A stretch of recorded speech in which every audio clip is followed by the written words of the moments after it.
Shalom para você que acaba de acessar esse vídeo, muito obrigado pelo carinho da sua companhia. Você está no canal Mensagens Bíblicas Ilustradas, eu sou o pastor Montefusco. Se você ainda não é inscrito, se inscreva, deixe o seu like, faça um comentário e compartilhe entre os seus amigos para me ajudar a divulgar esses estudos entre o maior número de pessoas possíveis. Agora veja bem, nós estamos na lição número 3, o que dirige a sua vida. E nessa lição nós vamos estar aprendendo que todo mundo tem sua vida dirigida por algo, e eu diria por alguém também. Qual a força que dirige a sua vida? Essa é a grande pergunta que você precisa responder. O autor do livro traz para nós algumas dicas de o que pode estar dirigindo a nossa vida. Por exemplo, algumas pessoas podem ser dirigidas pela culpa.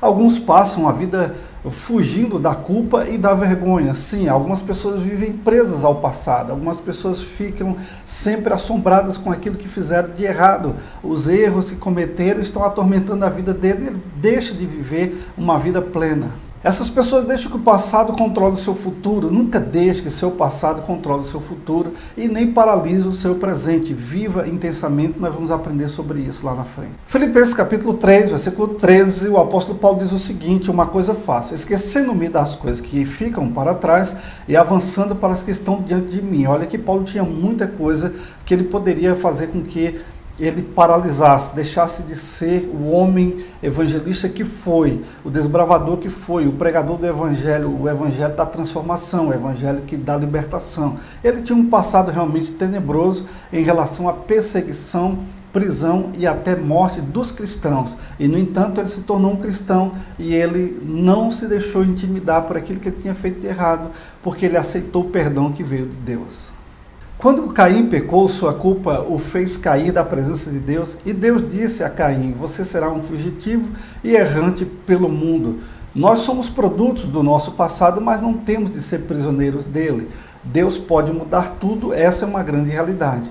Veja bem, os meus erros lá atrás, eles poderão sim me paralisar se eu ficar atrelado a eles, se eu ficar olhando para o passado no sentido de que me tornar um refém daquilo que eu fiz de errado. Não, o que foi feito de errado já foi feito. Você confessa, você abandona e você procura não praticar mais os erros do passado. Mas viver aprisionado a ele é loucura. E no mais a gente sabe que Deus pode mudar qualquer situação. Por exemplo, Deus transformou um assassino chamado Moisés em um líder.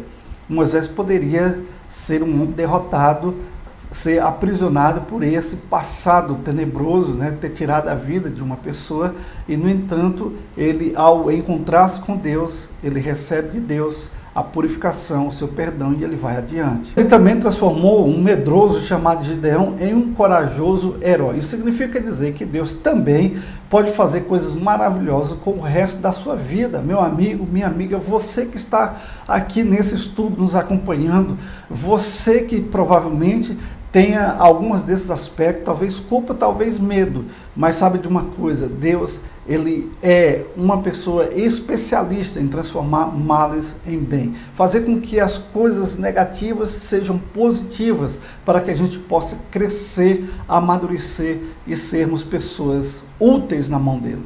Salmo 32:1 diz assim: como é feliz o homem que tem suas desobediências perdoadas e seus pecados cobertos. A gente pode dizer que o único pecado que não é perdoado é o pecado não confessado. Uma vez que nós confessamos, a palavra de Deus diz que ele, Deus, é fiel e justo para nos perdoar os pecados e nos purificar de toda e qualquer injustiça. Porém, ainda existem aqueles que são dirigidos pelo ódio e pela raiva. É o caso de Caim e Abel. Eles se apegam às mágoas em vez de aliviarem sua dor através do perdão. Quem te magoou no passado não pode continuar a magoá-lo, a menos que você se agarre à dor através do rancor. Então, nessa ilustração aí de Caim e Abel, nós vimos que Abel, ele foi vítima do seu irmão, do ódio do seu irmão, da raiva do seu irmão. O irmão teve inveja porque os dois ofereceram uma oferta para Deus. Caim foi rejeitado e Abel foi aceito. O que foi que aconteceu? Caim ficou amargurado o tempo inteiro e agiu através dessa ira, desse ódio e desferindo um golpe mortal no seu próprio irmão. É isso que acontece com aquele que tem a sua vida dirigida pelo ódio ou pela raiva. Alguém já disse que odiar alguém é como se tomássemos veneno esperando que a outra pessoa morresse. O ódio só vai acabar com a gente.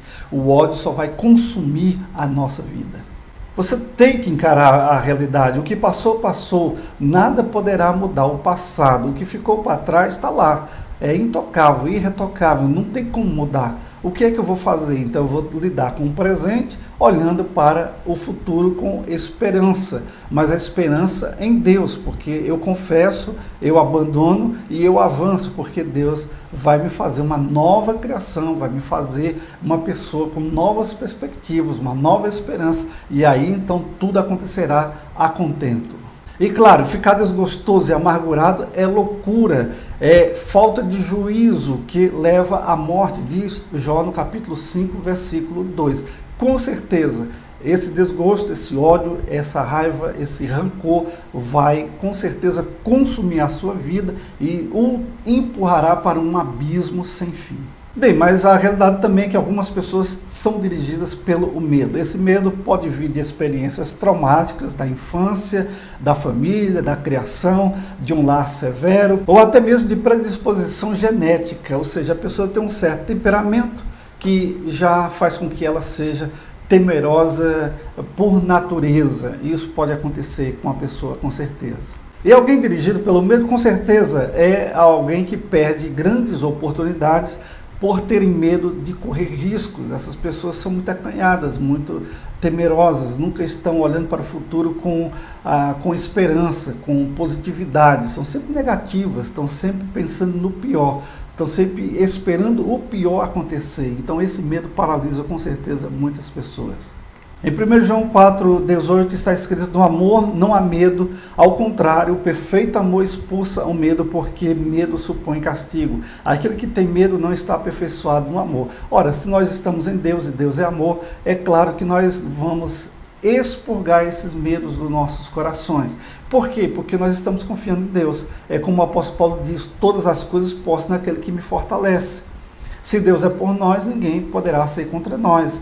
Então essa segurança vai fazer com que eu olhe para frente com esperança, com otimismo. Agora também existem aqueles que são dirigidos pelo materialismo. O desejo de adquirir se torna o único objetivo na vida. Tem tantas pessoas frustradas porque acham que não são tão felizes, porque não tem um carro novo, não tem uma casa expressiva, não tem um trabalho com um bom salário. Então essas pessoas começam a se doarem, a se entregarem de uma maneira louca, de uma maneira frenética, em busca de ter mais. Então eles invertem os valores. Ao invés de buscarem o ser, eles procuram o ter. Ao invés de procurarem uma boa índole, um bom caráter, eles não estão nem aí. Eles fazem de tudo para adquirir o maior número de recursos materiais possíveis. O dinheiro passa a ser o Deus dele, passa a ser aquele que vai dar a direção de vida. Ele vai ser conduzido literalmente pela ganância do ter cada vez mais e mais, e nunca estará satisfeito.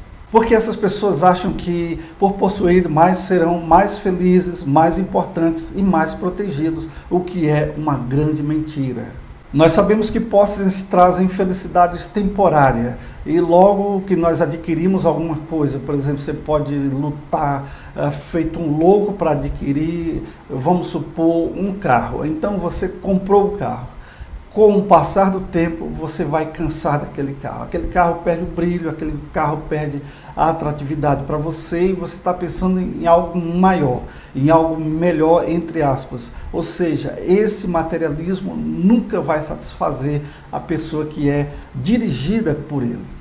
E também nós sabemos que é um grande mito a ideia de que quanto mais possuir, mais importante seria. Tem gente que acha que não é valorizado, que é rejeitado, tem complexo de inferioridade. Por quê? Porque não tem uma roupa boa, não tem um calçado bom, não está com o carro, não tem dinheiro para estar esnobando aí os seus recursos, e por isso acho que são menosprezadas. Essas pessoas estão com sérios problemas, porque elas têm a ideia de que o dinheiro que vai lhe dar valor, vai lhe dar importância. Não, nada disso. O que faz com que eu seja importante não é o que eu possuo, mas o que eu tenho em mim, na minha alma, no meu caráter.